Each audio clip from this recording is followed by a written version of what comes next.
The Dune movie is a visual and auditory masterpiece, with stunning cinematography and a gorgeous score that perfectly captures the epic scale of the story.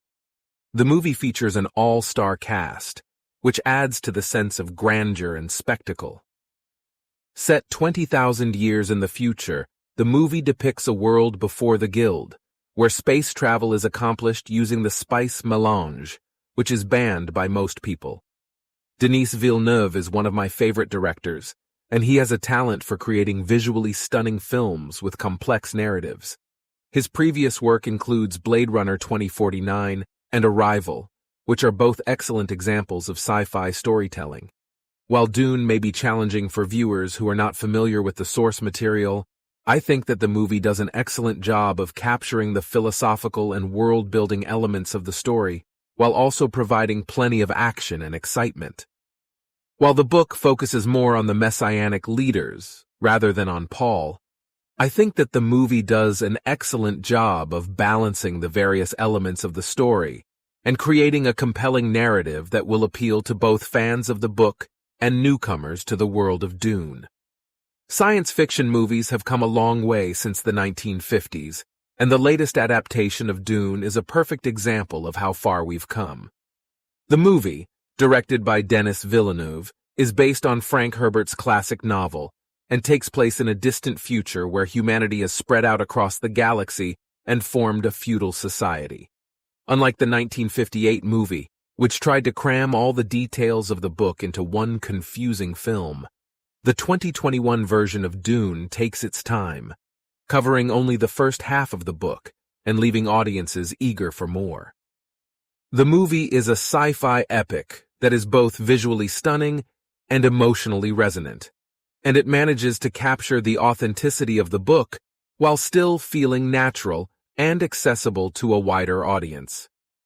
Overall, it's a great example of how science fiction movies can be both entertaining and thought-provoking, and it's exciting to see where the genre will go next. In both the book and the movie, the Emperor of the Galaxy is motivated by a desire to maintain his power and control over the various noble houses. The Atreides family, including Paul and his father Duke Leto, have a complicated background that is explored in both the book and the movie. They are a noble house in their own right, but they are also the enemies of another powerful house, the Harkonnens. The Atreides family is known for their honor and integrity, and they are respected by many of the other noble houses. However, their control over Arrakis and the spice trade puts them in a dangerous position, as many other factions are eager to take control of the planet for themselves. Ultimately, both the movie and book explore themes of power, politics, and the struggle for control in a complex and dangerous galaxy. Do you know what's interesting? There are actually quite a few similarities between Dune and the Star Wars trilogy. They both have this epic feel to them. You will see they're set in the future and revolve around these young heroes who are destined for greatness, and they both tackle these big themes like power, politics, and destiny. But I think they also have their fair share of differences.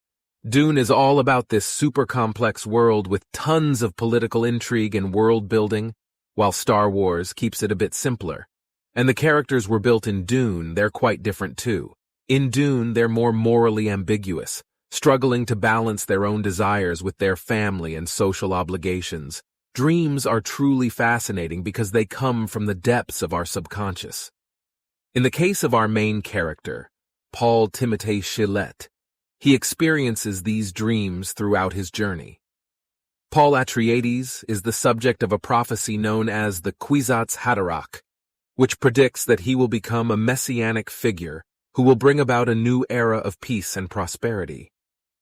The prophecy is deeply intertwined with the Bene Gesserit sisterhood, of which Paul's mother, Lady Jessica, is a member. The Bene Gesserit have been working for generations to breed the perfect human, and they believe that Paul is the culmination of their efforts. What makes Paul's dreams even more extraordinary is that they often have a prophetic quality, providing him with insights into the future. One of the connections he discovers is with Chani, a member of the Ferment tribe. The Ferment tribe is quite remarkable, as they have adapted exceptionally well to their surroundings. They are known for their resourcefulness and their ingenious gadgets, such as the still suit, which allows them to recycle their own body moisture. Additionally, they use the Krusk bives for their religious rituals. One of the most distinctive features of the Ferment tribe is their striking blue eyes. This is caused by the ingestion of spice. Another crucial element in the story is the presence of the desert worms, massive creatures that dwell beneath the sand.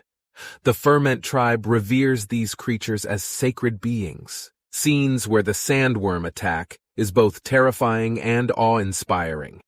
The way the filmmakers have brought the worms to life on the big screen is truly impressive, and the scene is a testament to the power of visual effects. Duke Leto, his death at the hand of Hyrcanus sets the mood for the movie. Throughout the movie, Paul really struggles with the weight of this prophecy and all the expectations that come with it. It's a central part of the story. We get to follow him on his journey to fulfill his destiny. And it's quite the adventure, fascinating to see how all these elements intertwine in Paul's journey in the Dune.